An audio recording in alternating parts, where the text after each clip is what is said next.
Bom, então, retomando aqui a nossa grupo de leitura do Capital Livro 1, nós continuamos a leitura do capítulo 13, o longo capítulo 13. Estamos aqui no item 4, né? A fábrica.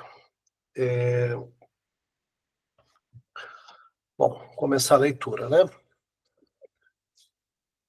No início deste capítulo, tratamos do corpo da fábrica, da articulação, do sistema de máquinas. Vimos então como a maquinaria, apropriando-se do trabalho de mulheres e crianças, aumenta o material humano sujeito à exploração pelo capital. De que maneira ela confisca todo o tempo vital do operário mediante a expansão desmedida da jornada de trabalho e como seu progresso, que permite fornecer um produto imensamente maior num tempo cada vez mais curto, acaba por servir como meio sistemático de liberar, em cada momento, uma quantidade maior de trabalho ou de explorar a força de trabalho cada vez mais intensamente. Passemos agora à consideração do conjunto da fábrica, precisamente em sua forma mais desenvolvida. O doutor Uri, o píndaro da fábrica automática, descreve-a de um lado como, abre aspas, a cooperação de diversas classes de trabalhadores adultos e menores que, com destreza e diligência, vigiam um sistema de maquinaria produtiva movido ininterruptamente por uma força central, entre parênteses, o primeiro motor, fecha aspas. E, de outro, como, abre aspas, um autômato colossal, composto por inúmeros órgãos mecânicos, dotados de consciência própria e atuando de modo concertado e ininterrupto para a produção de um objeto comum, de modo que todos esses órgãos estão subordinados a uma força motriz semimovente. Fecha aspas. Essas duas descrições não são de modo nenhum idênticas. Na primeira, o trabalhador coletivo combinado, ou corpo social de trabalho, aparece como sujeito dominante e o autômato mecânico, como objeto. Na segunda, o próprio autômato é o sujeito e os operários só são órgãos conscientes pelo fato de estarem combinados com seus órgãos inconscientes, estando subordinados juntamente com esses últimos à força motriz central. A primeira descrição vale para qualquer aplicação possível da maquinaria em grande escala. A outra caracteriza sua aplicação capitalista e, por conseguinte, o moderno sistema fabril. Esta é a razão pela qual Uri também gosta de apresentar a máquina central, da qual parte o movimento não só como autômato, mas como autocrata. Abre aspas. Nessas grandes oficinas, a potência benigna do vapor reúne suas miríades de súditos em torno de si. Nota 179. Aqui, Uri, a filosofia das manufaturas, página 18. Com a ferramenta de trabalho, também a virtuosidade em seu manejo é transferida do trabalhador para a máquina. A capacidade de rendimento da ferramenta é emancipada das limitações pessoais da força humana de trabalho. Com isso, supera-se a base técnica sobre a qual repousa a divisão do trabalho na manufatura. No lugar da hierarquia de trabalhadores especializados que distingue a manufatura, surge na fábrica automática a tendência à equiparação ou nivelamento dos trabalhos que os auxiliares da maquinaria devem executar. No lugar das diferenças geradas artificialmente entre os trabalhadores, vemos predominar as diferenças naturais de idade e sexo. Nota 180, Ibidem, conforme, página 20, conforme Karl Marx, Miséria da Filosofia. Então, acho que a referência aqui é o Uri. A divisão do trabalho que reaparece na fábrica automática consiste, antes de mais nada, na distribuição dos trabalhadores entre as máquinas especializadas, bem como de massas de trabalhadores que, entretanto, não chegam a formar grupos articulados entre os diversos departamentos da fábrica. onde trabalham em máquinas, ferramentas do mesmo tipo, enfileiradas uma ao lado da outra, de modo que, entre eles, ocorre apenas a cooperação simples. O grupo articulado da manufatura é substituído pela conexão entre o trabalhador principal e alguns poucos auxiliares. A distinção essencial é entre operários que se ocupam efetivamente com as máquinas ferramentas, abre parênteses, a eles se adicionam alguns operários para vigiar ou abastecer a máquina motriz, fecha parênteses, e meros operários subordinados, abre parênteses, quase exclusivamente crianças, fecha parênteses, a esses operadores de máquinas. Entre os operários subordinados, incluem-se, em maior ou menor grau, todos os feeders, abre parênteses, que alimentam as máquinas com material de trabalho. Ao lado dessas classes principais, figura um pessoal numericamente insignificante, encarregado do controle de toda a maquinaria e de sua reparação constante, como engenheiros, mecânicos, carpinteiros, etc. Trata-se de uma classe superior de trabalhadores, com formação científica ou artesanal, situada à margem do círculo dos operários fabris e somente agregado a eles. Essa divisão de trabalho é puramente técnica. Nota 181.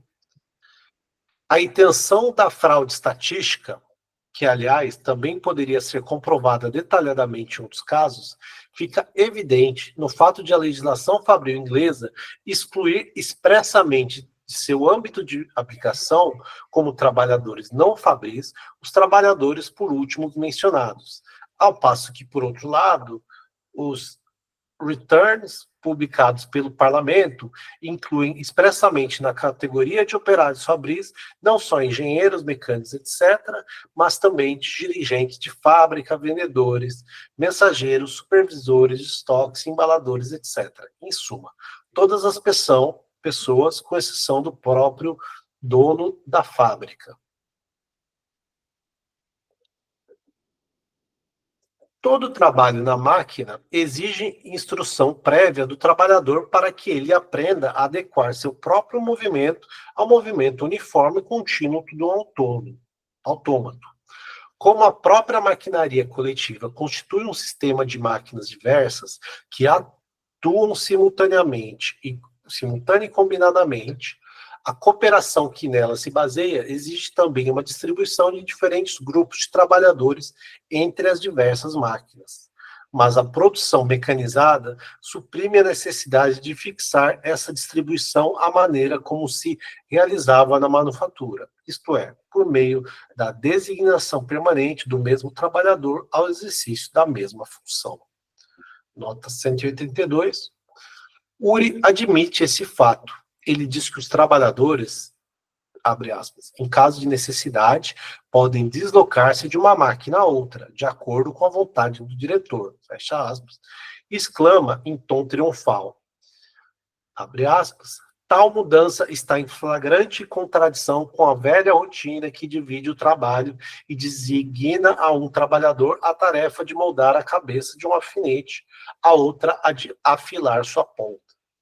Que Uri, a filosofia das manufaturas, ele teria antes de se perguntar por que essa velha rotina, entre aspas, só é abandonada na fábrica em caso de necessidade.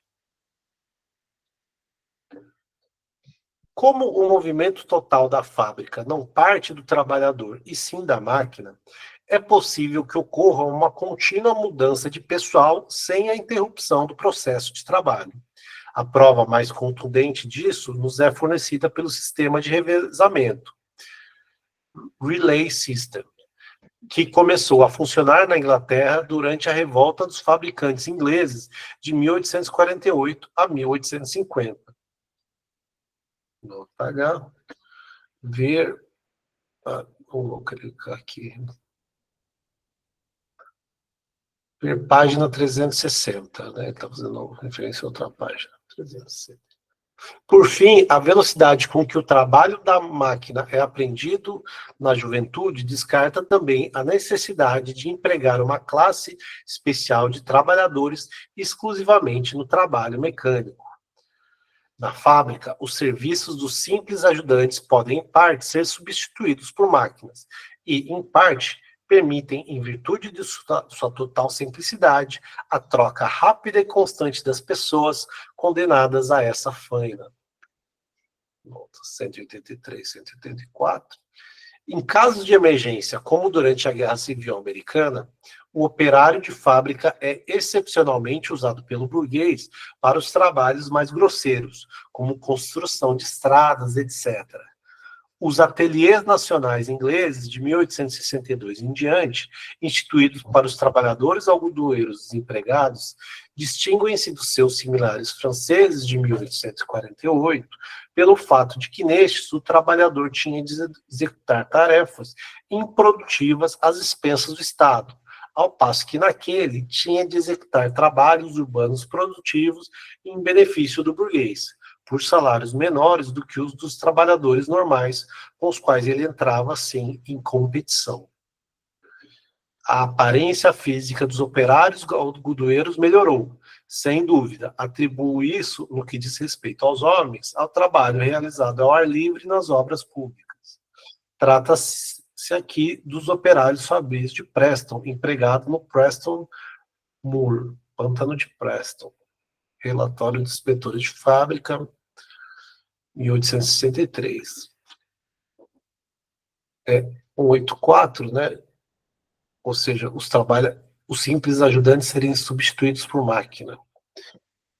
Exemplo, os diversos aparelhos mecânicos que desde a lei de 1844 foram introduzidos na fabricação de lã para substituir o trabalho infantil.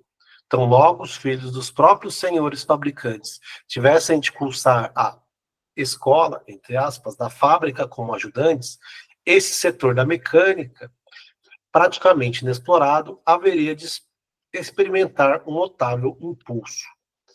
Abre aspas. É possível que as self-acting mules sejam máquinas tão perigosas quanto quaisquer outras.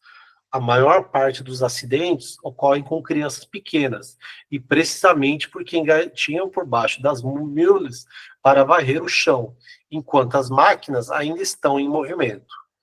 Diversos minders, são trabalhadores que operam as mules, foram processados judicialmente pelos inspetores de fábrica e condenados ao pagamento de multas em razão desse procedimento, porém sem que disso resultasse qualquer benefício geral. Se os fabricantes de máquinas pudessem ao menos inventar um varredor automático, cujo uso dispensasse essas crianças pequenas de engatinhar por baixo da maquinaria, eles dariam uma bela contribuição às nossas medidas preventivas. Que reporte dos inspetores de fábrica de 1866. Embora a maquinaria descarte tecnicamente o velho sistema da divisão do trabalho, e este persiste na fábrica, num primeiro momento, como tradição da manufatura, fixada no hábito, até que, sob uma forma ainda mais repugnante, ele acaba reproduzido e consolidado de modo sistemático pelo capital como meio de exploração da força de trabalho, da especialidade vitalícia em manusear uma ferramenta parcial, surge a especialidade vitalícia em servir a uma máquina parcial. Abusa-se da maquinaria para transformar o trabalhador, desde a tenra infância, em peça de uma máquina parcial. Nota 185. É de admirar, por isso, a fabulosa intuição de Proudhon, que, entre aspas, constrói a maquinaria não como síntese de meios de trabalho, mas como síntese de trabalhos parciais para o próprio trabalhador. Karl Marx, Miséria da Filosofia. Desse modo, não apenas são consideravelmente reduzidos os custos necessários à reprodução do operário, como também é aperfeiçoada sua desvalida dependência em relação ao conjunto da fábrica e, portanto, ao capitalista. Aqui, como em toda parte, é preciso distinguir entre a maior produtividade que resulta do desenvolvimento do processo social de produção e aquela que resulta da exploração capitalista desse desenvolvimento. Na manufatura e no artesanato, o trabalhador se serve da ferramenta. Na fábrica, ele serve a máquina. Lá, o movimento do meio de trabalho parte dele. Aqui, ao contrário, é ele quem tende a acompanhar o movimento. Na manufatura, os trabalhadores constituem membros de um mecanismo vivo. Na fábrica, tem-se um mecanismo morto, independente deles, e a qual são incorporados como apêndices vivos. Abre aspas. A morna rotina de um trabalho desgastante e sem fim, entre parênteses, drudgery, no qual se repete sempre e infinitamente o mesmo processo mecânico, assemelha-se ao suplício de Sísifo. O peso do trabalho, como o da rocha, recai sempre sobre o operário exausto. Fecha aspas, nota 186. Aqui, Friedrich Engels, a situação da classe trabalhadora na Inglaterra. Mesmo um livre-cambista bastante ordinário e otimista como o senhor Molinari observa, abre aspas, um homem se desgasta mais rapidamente quando vigia por 15 horas diárias o movimento uniforme de um mecanismo do que quando exerce sua própria força física nesse mesmo intervalo de tempo. Esse trabalho de vigilância, que se não fosse prolongado em demasia, talvez pudesse servir como uma ginástica útil para o intelecto, aos poucos destrói, em razão de seu excesso, tanto o intelecto quanto o próprio corpo. Né? Aqui está a citação a Molinari.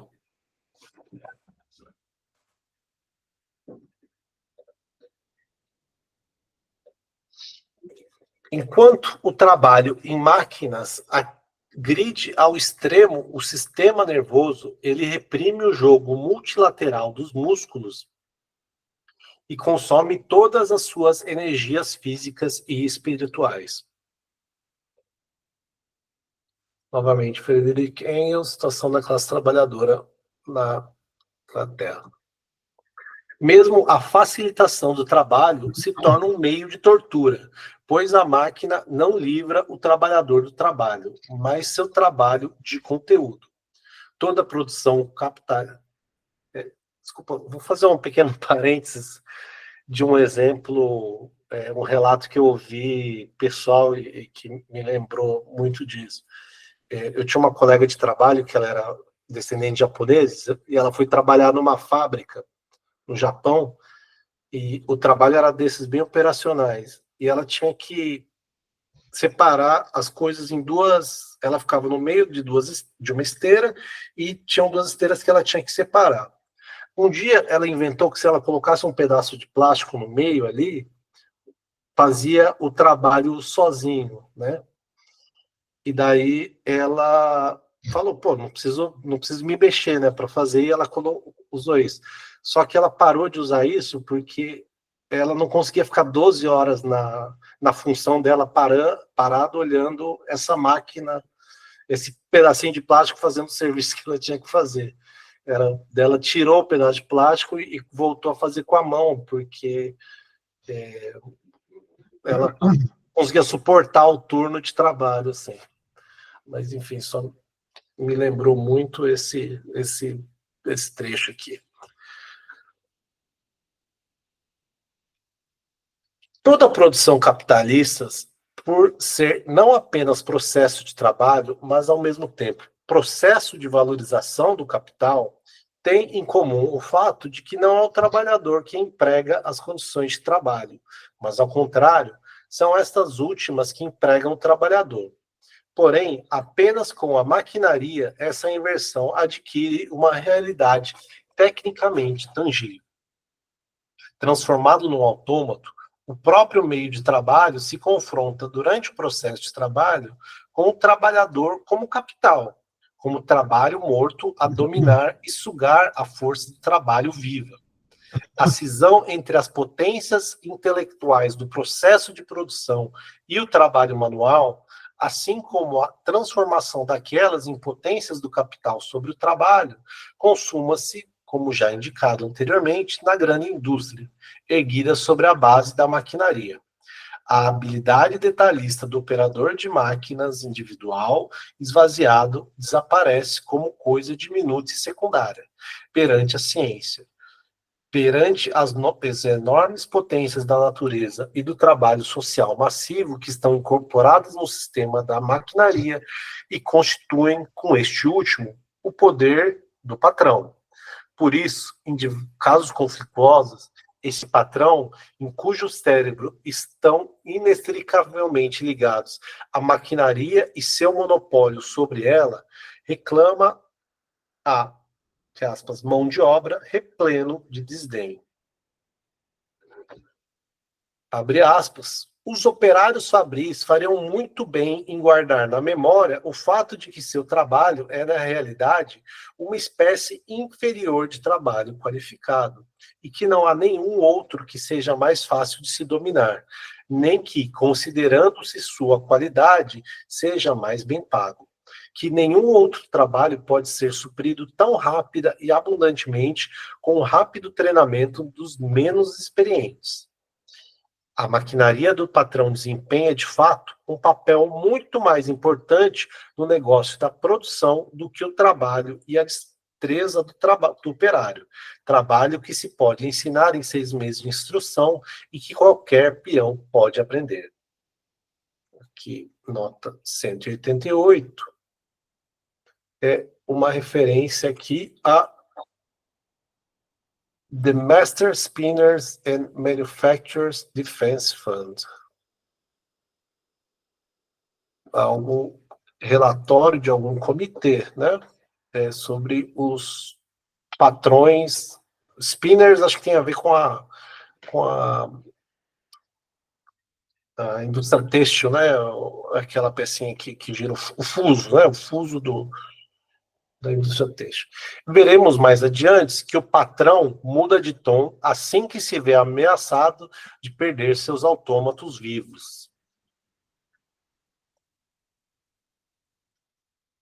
A subordinação técnica do trabalhador ao andamento uniforme do meio de trabalho e a composição peculiar do corpo de trabalho, constituído de indivíduos de ambos os sexos e pertencentes às mais diversas faixas etárias, criam uma disciplina de quartel, que evolui até formar um regime fabril completo, no qual se desenvolve plenamente o já mencionado trabalho de supervisão e, portanto, a divisão dos trabalhadores em trabalhadores manuais e capatazes, em soldados rasos da indústria e suboficiais industriais.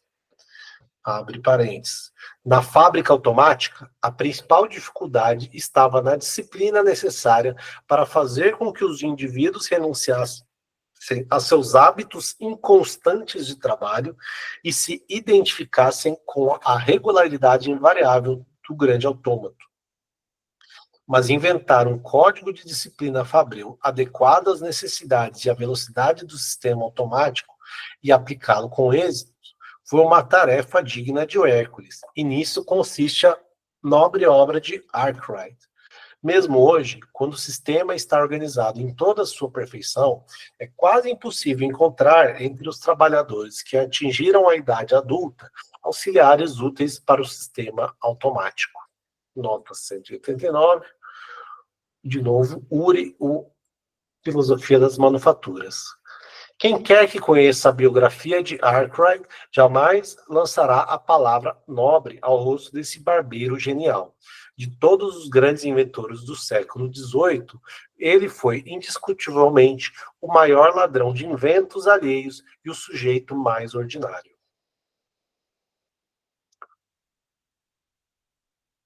O Código Fabril, em que não figura a divisão de poderes tão prezada pela burguesia e tampouco o seu ainda mais prezado sistema representativo, de modo que o capital, como um legislador privado e por vontade própria, exerce seu poder autocrático sobre seus trabalhadores, é apenas a característica É apenas a caricatura capitalista da regulação social do processo de trabalho. Regulação que se torna necessária com a cooperação em escala ampliada e o uso de meios coletivos de trabalho, especialmente a maquinaria. No lugar do chicote do feitor de escravos, surge o manual de punições do supervisor fabril. Todas as punições se convertem naturalmente em multas pecuniárias e descontos de salário. E a sagacidade legislativa desses licurgos fabris faz com que a transgressão de suas leis lhe resulte, sempre que possível, mais lucrativa do que sua observância. Nota 190. Nota longa, bastante longa aqui.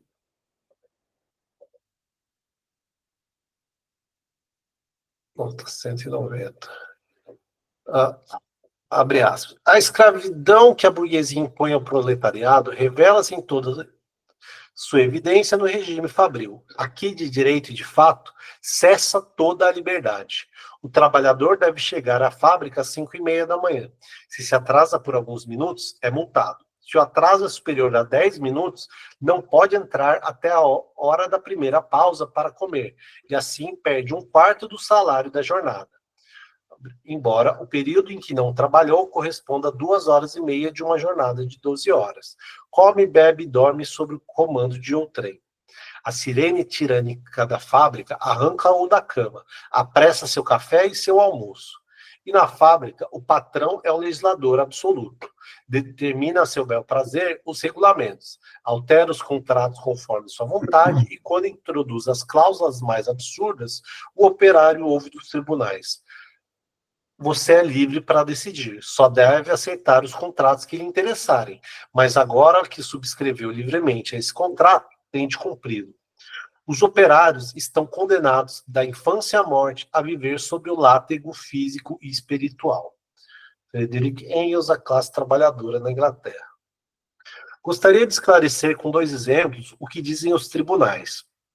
Um dos casos ocorreu em Sheffield, no final de 1866. Lá, um operário foi empregado por 2 anos numa fábrica metalúrgica. Devido a um desentendimento com o fabricante, deixou a fábrica e declarou que em nenhuma circunstância voltaria a trabalhar para ele. Foi então processado por quebra de contrato e condenado a 2 meses de prisão. Entre parênteses, se o fabricante rouba o contrato, ele só pode ser processado civilmente e arrisca tão somente uma multa pecuniária. Fecha parênteses. Depois de cumprir os 2 meses de prisão, o mesmo fabricante, baseando-se no antigo contrato, intimou a retornar à fábrica. O trabalhador recusou-se. Ele já pagou pela quebra de contrato. O fabricante o processa novamente. O tribunal o condena novamente, embora um dos juízes, o Sr. Xi, denuncie isso publicamente como uma monstruosidade jurídica, de acordo com a qual um homem poderia ser periódica e repetidamente punido durante toda a sua vida pela mesma falta ou delito. Tal sentença não a proferiram os Great Unpaid, os Dodgeberries provincianos. Aqui, em Muito Barulho por Nada, de Shakespeare, Dodgeberry é um oficial de polícia cuja comicidade reside em seu uso constante de paronímias, nota do tradutor. Mas um dos tribunais superiores sediados em Londres. Aqui, uma nota de James. Adendo à 4ª edição. Atualmente, essa prática foi abolida. Na Inglaterra, agora, com exceção de alguns poucos casos, por exemplo, em usinas públicas de gás, o trabalhador, em caso de rompimento de contrato, está equiparado ao empregador e só pode ser processado civilmente. Frederick Engels. O segundo caso ocorreu em Wiltshire, no final de novembro de 1863. Cerca de 30 tecelãs que operavam teares a vapor na empresa de um certo Harrow, fabricante de pano em Lowers Mill, Westbury Light, realizaram uma greve porque este Harrow tinha o agradável costume de efetuar desconto em seus salários, por atraso na hora de entrada, de acordo com a seguinte escala: 6 pence para 2 minutos um shilling para 3 minutos e um shilling 6 pence para 10 minutos. Isso totaliza 9 shillings por hora, ou 4 libras e 10 shillings por dia, enquanto o salário médio anual dessas trabalhadoras jamais ultrapassava de 10 a 12 shillings por semana. Harold também encarregou um jovem de soar a sirene da fábrica, o que ele às vezes fazia mesmo antes das 6 horas da manhã. Estando ausente a mão de obra, assim que acaba de tocar a sirene, os portões são fechados e os que ficam do lado de fora são punidos pecuniariamente. E como não há relógio no prédio da fábrica, a infeliz mão de obra encontra-se sob o poder do jovem guardião do tempo instituído por Harry. A mão de obra envolvida na greve, mães de famílias e moças, declaram que só voltariam ao trabalho se o guardião do tempo fosse substituído por um relógio e uma escala mais razoável de multas fosse estabelecida. Harold denunciou aos magistrados 19 mulheres e moças por rompimento de contrato. Cada uma delas foi condenada a pagar 6 pence de multa e 2 shillings e 6 pence de custo de processo, o que provocou uma ruidosa indignação do auditório. Harold retirou-se do tribunal acompanhado por uma multidão que o vaiava.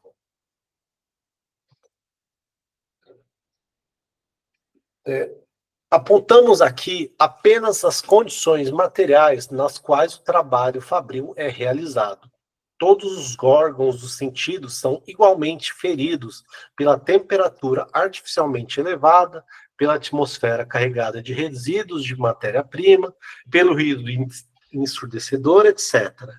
Para não falar do perigo mortal de se trabalhar num ambiente apinhado de máquinas, que, com a regularidade das estações do ano, produz seus boletins de batalha industrial. Aqui, nota 190. As leis de proteção contra a maquinaria perigosa tiveram um efeito benéfico, abre aspas, mas agora existem novas fontes de acidentes que não existiam há 20 anos, especialmente a velocidade aumentada da maquinaria. Rodas, cilindros, fusos e teares são agora movidos com uma força maior e em constante aumento. Os dedos tendem a agarrar o fio quebrado com mais rapidez e segurança, porque, se colocados com hesitação ou descuido, são sacrificados. Um grande número de acidentes é causado pela pressa dos trabalhadores em executar sua tarefa. Devemos recordar que é da maior importância para os fabricantes que sua maquinaria seja mantida ininterruptamente em movimento, isto é, produzindo fio e tecido. Cada parada de 1 minuto é não apenas perda de força motriz, mas de produção. Por isso, os trabalhadores são incitados pelos supervisores interessados na quantidade da produção a manterem a maquinaria em movimento. E isso não é pouca importância para os operários que são pagos por peso ou por peça. Embora na maioria das fábricas seja formalmente proibido limpar as máquinas quando essas se encontram em movimento, tal prática é geral. Só essa causa produziu, durante os últimos 6 meses, 906 acidentes. Embora a tarefa de limpeza seja realizada diariamente, o sábado é geralmente reservado para a limpeza completa da maquinaria. Isso ocorre na maior parte do tempo, enquanto ela está em movimento. Por ser esta uma operação não remunerada, os operários procuram concluí-la o mais rápido possível, razão pela qual o número de acidentes às sextas-feiras, especialmente aos sábados, é muito maior do que nos outros dias da semana. Às sextas-feiras, o excedente de acidentes ultrapassa em cerca de 12% o número médio dos 4 primeiros dias da semana. Aos sábados, esse número é 25% maior do que a média dos 5 dias anteriores.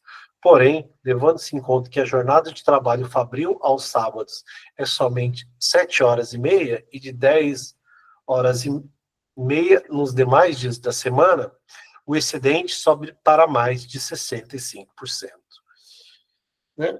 O repórter dos inspetores de fábrica, novamente. Então, ao mesmo tempo, a economia nos meios sociais de produção, que no sistema de fábrica atingiu pela primeira vez sua maturidade, transforma-se nas mãos do capital em roubo sistemático das condições de vida do operário durante o trabalho, roubo de espaço, ar, luz e meios de proteção pessoal contra as circunstâncias do processo de produção que apresentam perigo para a vida, ou sejam insalubres, para não falar de instalações destinadas a aumentar a comodidade do trabalhador. Não tinha razão Fourier quando chamava as fábricas de banhos mitigados, que então são 191. Na primeira sessão do livro 3, relatei uma recente campanha dos fabricantes ingleses contra as cláusulas da lei Fabril, voltadas à proteção dos membros da mão de obra contra a maquinaria perigosa para a vida. Bastará aqui uma citação extraída de um relatório oficial do inspirador de fábrica Leonard Horner. Abre aspas, ouvi fabricantes falar com inexcusável frivolidade de algum dos acidentes, a perda de um dedo, por exemplo, seria uma ninharia. A vida e as perspectivas de um operário dependem em tal medida de seus dedos, que uma tal perda é para ele um acontecimento da mais extrema gravidade. Quando ouço tal palavrório insensato, costumo perguntar: suponhamos que o senhor necessite de mais um operário e se apresentem dois candidatos igualmente capacitados à vaga. Porém, um deles não possui o polegar ou indicador. Nesse caso, qual dos dois o senhor escolheria? Eles nunca hesitavam em escolher o que tivesse todos os dedos. E senhores fabricantes têm falsos preconceitos contra o que chamam de legislação pseudo-filantrópica. Repórter dos inspetores de fábrica. Esses senhores são, entre aspas, gente sagaz. E não é à toa que se entusiasmam com a rebelião dos escravocratas. Nota I. As prisões mitigadas, les bains mitigués, assim Fourier denomina as fábricas em sua obra, a falsa indústria fragmentada, repugnante, mentirosa e seu antídoto, a indústria natural, combinada, atraente, verídica e com produção quadruplicada. Ao traduzir o francês bain pelo italiano banho, Marx remete à origem do termo. O banho dei Forzati, fortaleza de Livorno, onde se mantinham escarcerados os escravos turcos, que assim era chamada por estar situada abaixo do nível do mar. Nota 192. Nas fábricas submetidas há mais tempo à lei Fabril, com sua restrição compulsória do tempo de trabalho e suas demais regulações, muitos dos velhos abusos desaparecem. O aperfeiçoamento da maquinaria exige, ao atingir um certo ponto, uma, abre aspas, construção melhorada dos edifícios fabris, o que traz benefícios aos operários. Então, terminamos aqui o item 4, né? A fábrica. Fica aí aberto aos comentários, dúvidas. Sim. Eu acho que nesse item, né, o Marx está partindo da definição do Uri, né, um economista vulgar, e ele tem duas definições, né? Uma definição é que a fábrica seria uma cooperação entre trabalhadores, né? E que o sujeito aí seria os trabalhadores. E ele dá uma segunda definição. Essa que Marx concorda, que a fábrica seria um autômato, né? Um grande organismo autômato que subordina os trabalhadores, né? O sujeito aí é a máquina. Né? Então, no processo capitalista, a peculiaridade da fábrica é que ela que é sujeita em face do trabalhador. Né? Esse capítulo está demonstrando aí o aprofundamento daquela ideia da subordinação, da subsunção do trabalho ao capital. Né? Por isso que ele aparece como um complexo de trabalho morto que está subordinando e está sugando o trabalho vivo. Ele é o sujeito, esse complexo de trabalho morto. Porque o trabalhador está completamente subordinado. Né? Então, Oi? Eu ia perguntar se a gente pode caracterizar essa subordinação como uma categoria do fetiche do capital ou não. Que parece que o capital, parece que a fábrica vira humano e o humano vira uma coisa, né? Digamos assim. Você pode inverter sim, Fernando. Inclusive, se a gente pegar o sexto capítulo inédito, o Marx faz esse movimento o tempo todo, né? Que o fetichismo ele atravessa a obra inteira, né? Você tem o fetichismo da mercadoria, o fetichismo do dinheiro e o fetichismo do capital. O que é o fetichismo? Nas relações sociais capitalistas, as coisas adquirem virtudes sociais, enquanto as pessoas, de certa forma, aparecem como atributo das coisas, não é? Isso é uma forma de aparecer as relações sociais. Na sociedade capitalista, a força produtiva do trabalho social aparece como força produtiva do capital, né? Principalmente com o desenvolvimento da maquinaria. E esses capítulos são justamente para demonstrar isso, né? Que é o trabalho morto, objetivado, aparece determinando o trabalho vivo. Né? E aqui, por isso que o Marx pega as duas definições do Uri para dizer, olha, o trabalhador é sujeito lá na manufatura, tal. Agora aqui na grande indústria, o sujeito é o capital. Por isso que a luta, num primeiro momento, se expressa numa luta contra o capital objetivado nas máquinas, que é o próximo item. Né? Então, as primeiras lutas operárias é para destruir máquinas. Claro, com o amadurecer da consciência operária, isso, né, o ludismo, né, que é essa primeira forma de luta, vai ser superado. Mas a ideia do capítulo é essa, né, mostrar como é que está se dando essa subordinação do trabalho ao capital. Como, com a consolidação do processo maquínico, esse autômato subordina o trabalho.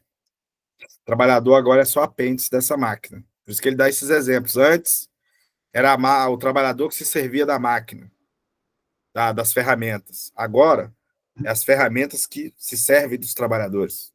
É uma inversão aí.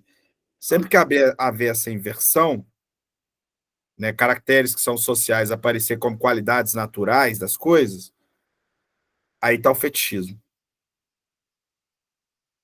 Paro por aqui meu comentário, mas exatamente isso. Isso aqui está demonstrando esse processo de reificação.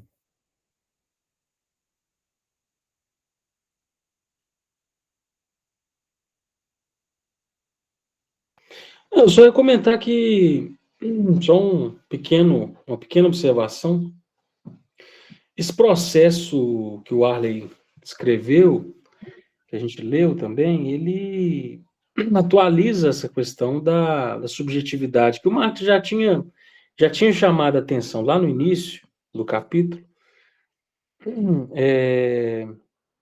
com esse processo dessa passagem, né, da máquina-ferramenta para o sistema de maquinaria, como é que essa subjetividade do trabalho, quer dizer, qual que é o lugar dela, né? Então, há um processo, né, que expropria, inclusive, o conhecimento do trabalhador, né? Então, isso já estava posto, né? E aí há passagens aí que ele recupera essa questão, né, do conhecimento do trabalhador para atuar nas fábricas, porque esse conhecimento foi expropriado. Então há passagens aí que ele elucida isso muito bem, né?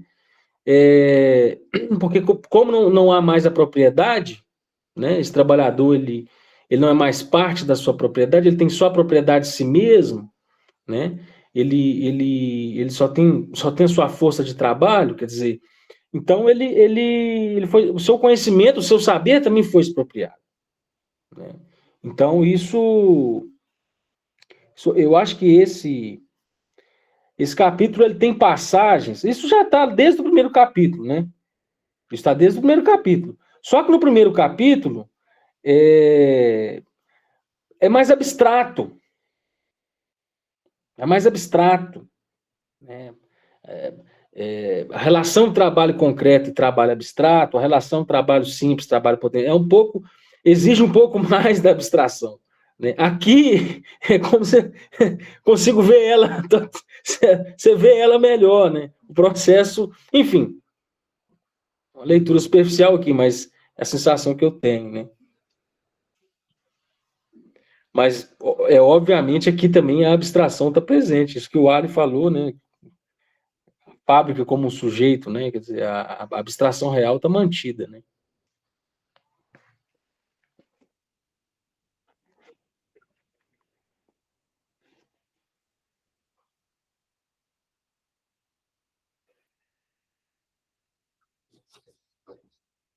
Só complementando, talvez, não sei, mas eu acho que esse capítulo é um bom exemplo da questão entre, né, que se diz, o conceito que já foi bastante abusado, é a infraestrutura e a superestrutura, né? Que é como que a relação de produção dentro da fábrica, aqui num exemplo muito concreto, ela determina as outras esferas sociais, né? Essa interação dialética. Então, exemplos. A relação de trabalho na sua forma entre o trabalhador, a máquina, mas a hierarquia dentro da fábrica e a imposição dessa hierarquia dentro do ritmo de trabalho do trabalhador. Então, isso vai determinar questões subjetivas, porque o trabalhador ele tem que se disciplinar ao trabalho de 10 horas e meia, ao horário de acordar, ao horário de a disciplina do trabalho, como que se movimenta, adaptar a sua subjetividade à questão da máquina, né? Então, isso vai ter desdobramentos que vão para as relações intersubjetivas, né? A questão, que é um exemplo mais usado, mas da questão da estrutura do Estado e da legislação, né? Então, a gente viu aqui o quanto que os contratos podem ser utilizados pelo trabalhador, e não só vamos dizer assim, o capitalista tem o poder e o Estado é burguês e logo opera pela lei, a lei é burguesa e serve ao burguês. Mas quando o Engels faz aquele adendo de que, olha, essa prática do trabalhador poder ser processado criminalmente, ela não existe mais. Por quê? Mas a própria dinâmica da relação econômica é que vai determinar as lutas sociais que têm que ser travadas, né?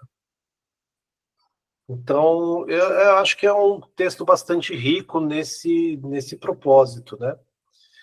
E, inclusive, até sobre a ciência e a matemática, né? Porque nesse momento do final do século XIX, então, que você está sistematizando questões como a estatística, né? Então, os relatórios dos inspetores de fábrica, né? Ou seja, a estatística como ciência, ela necessita uma grande quantidade de dados e padrões e etc.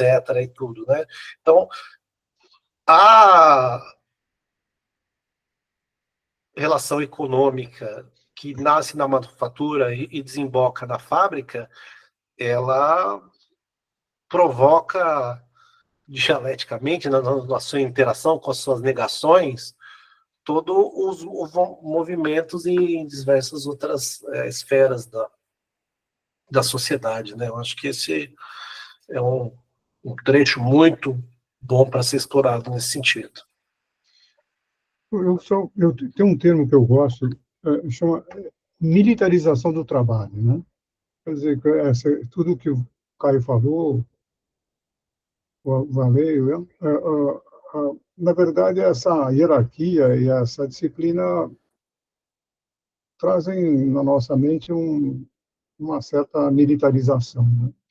E essa militarização do trabalho, ela não foi superada, mesmo no socialismo soviético também não foi superada, né? Tem alguma experiência interessante na Iugoslávia com a autogestão.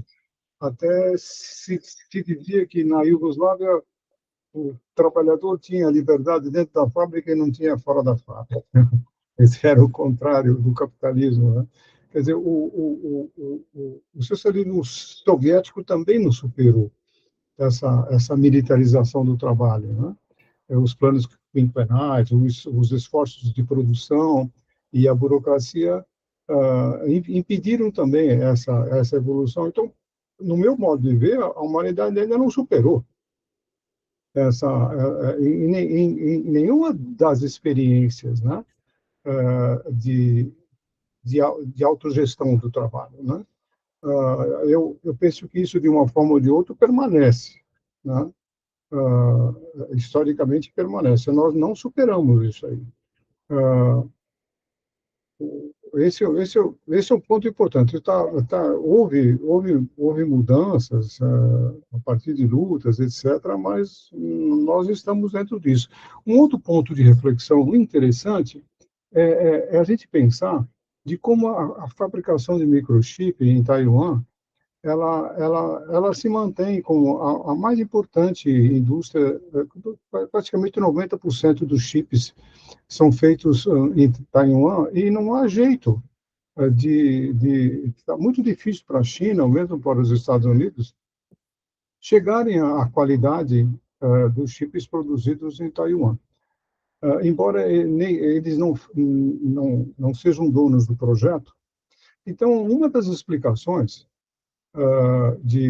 da alta qualidade dos chips fabricados em Taiwan é a qualidade dos trabalhadores e da extrema delicadeza do processo fabril, especialmente de higiene, enfim, está muito ligada à qualidade do trabalho, à fabricação de chips, e não dá para exportar. Quer dizer, os Estados Unidos falam assim, olha, vem produzir aqui, e a transferência não é possível. Não é possível, quer dizer, a disciplina do trabalho lá e a qualidade do trabalhador na fabricação de produtos de extrema tecnologia, ela não segue essa substituição fácil do trabalhador. O trabalhador continua sendo um fator imprescindível na fabricação, especialmente de alta tecnologia. Quer dizer, então, fica a pergunta para a gente responder: por que as fábricas de Taiwan não vão para os Estados Unidos? Que o Taiwan não quer? Não. Taiwan tem poderes para dizer não? Não vai. Isso algo assim que merece contradições. Eu fui em fábricas de celulares, praticamente não há mão de obra. A mão de obra no celular é só no finalzinho para fazer embalagem. Até o controle de qualidade é eletrônico. Quer dizer, é só você colocar na caixa, colocar os manuais e saber a embalagem certa para o determinado tipo de celular. Quer dizer, então, mas o chip não. A placa que vai, não. Né? Então, são coisas dignas de reflexão. Né?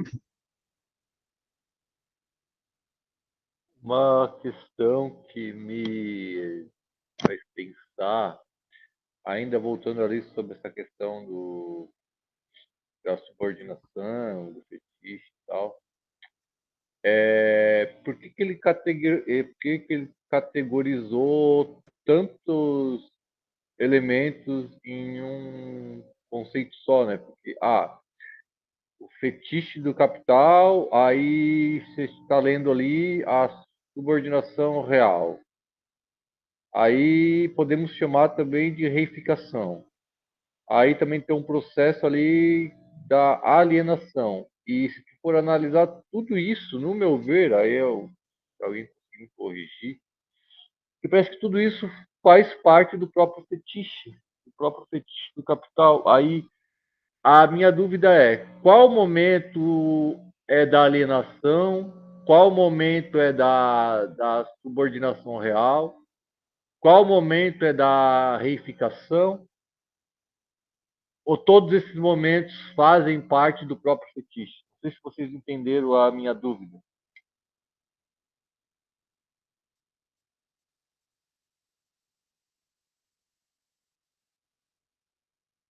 Não deu para entender, mas é um debate bem longo, né? Tem autores que acham que Marx rompeu com essa categoria da alienação, tal como ele pensava em 44. Não é? Tem outros autores que acham que a alienação se concretizou com as determinações do fetichismo da mercadoria. Então, assim, é um debate bem longo, né? O que o Marx está demonstrando nesses capítulos, de forma mais concreta, é que você tinha a subordinação formal do trabalho ao capital. Né? Por que ela é formal? Porque ela é uma subordinação de forma, ainda ela não tem uma diferença de conteúdo. Os trabalhadores, por exemplo, na manufatura, eles ainda detêm o conhecimento na cooperação de ofício. Com a grande indústria, com a maquinaria, aí a subordinação do trabalho ao capital é real. É como se ele estivesse dizendo, além da forma, a subordinação aqui é de conteúdo também. Por quê? Porque quem detém as condições do processo, quem detém o conhecimento das condições do processo de produção é o capital, o trabalho morto. Isso que é a subordinação real e a subordinação formal. Uma se vincula à mais-valia absoluta, não é a extensão da jornada e tal, para produzir. A outra se vincula à mais-valia relativa, a uma alteração qualitativa no conteúdo, né? O fetichismo é uma forma de apresentar a ação das relações sociais. As relações dessa sociedade, elas se dão entre coisas. Elas estão mediadas e organizadas pelas coisas. Essa sociedade é uma sociedade diferente das anteriores, onde as relações eram diretas. A dominação era pessoal, direta. Você tem ali um senhor feudal, você tem ali um senhor de escravo. Agora você tem relações que são mediadas e atravessadas por uma série de coisas. E ao acontecer isso, elas se tornam opacas, elas se tornam, elas se tornam relações sociais obscuras, não são claras.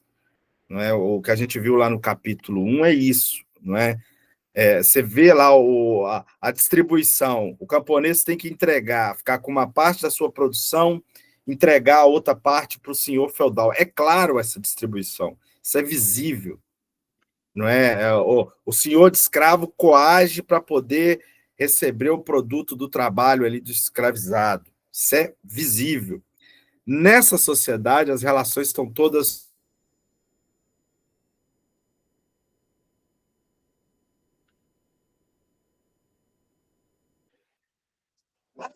E acho que O Ali caiu ou eu que travei? O Ali caiu. Não, né? ele caiu aqui. Mas acho que responde a sua questão, né, Fernando? Respondeu, eu até não sabia, até agradeço ele sobre essa curiosidade ali, que tem uma discussão ali que o Marx ele rompe com o fetichismo, ou até propriamente aliás, rompe com a alienação, e que o próprio fetichismo já é uma determinação mais concreta da própria alienação. Acho que isso aí já respondeu a minha dúvida. Valeu. Legal. Bom, eu vou... Acho que eu não consigo parar a gravação aqui. Mas, bom, vamos... Até porque a gente já está bem avançado aqui na hora. Ficamos por aqui no ponto 5, a gente retoma na próxima semana. Enfim, agradeço aí a presença de todos aí, vamos continuar nossos encontros. Tá bom, obrigado, um abraço a todos. Beleza? Um Tchau, abraço. tchau. Valeu, galera. Um Tchau. abraço. Falou.